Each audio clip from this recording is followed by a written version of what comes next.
આ 4 વસ્તુઓને આખી રાત પાણીમાં પલાળી રાખો, ક્યારેય વૃદ્ધ નહીં થાવ. 1. પલાળેલી બદામ. આખી રાત પલાળીને રાખવાથી બદામનું પોષણ ઘણું વધી જાય છે, જે હાઈ બ્લડ પ્રેશર અને ખરાબ કોલેસ્ટ્રોલથી રાહત આપે છે. પલાળેલી બદામ ખાવાથી યાદશક્તિ પણ વધે છે અને શરીરને એનર્જી મળે છે. 2. પલાળેલા ચણા.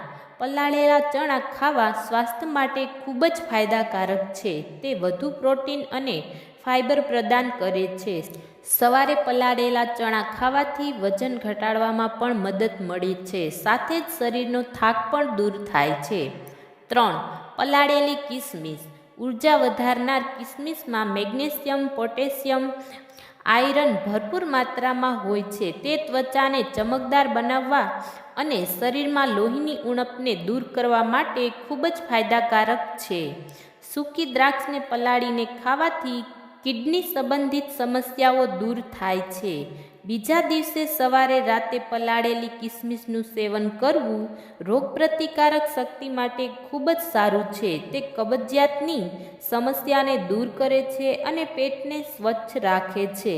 તે રોગપ્રતિકારક શક્તિને મજબૂત બનાવે છે અને લોકોને બીમારીઓથી દૂર કરે છે. 4. પલાળેલા મગ. આખી રાત પલાળી રાખ્યા પછી અંકુર ફૂટે છે. આ રીતે તે પેટ માટે ખૂબ જ ફાયદાકારક બને છે. પલાળેલા મગ ખાવાથી કબજિયાત અને પેટના અન્ય રોગોમાં આરામ મળે છે. વજન ઘટાડવા માટે ખૂબ જ ફાયદાકારક છે. જો મિત્રો વિડીયો પસંદ આવ્યો હોય તો વિડીયોને લાઈક કરો, શેર કરો અને સબસ્ક્રાઈબ કરો. વિડીયો જોવા બદલ આપ સૌનો ખૂબ ખૂબ આભાર.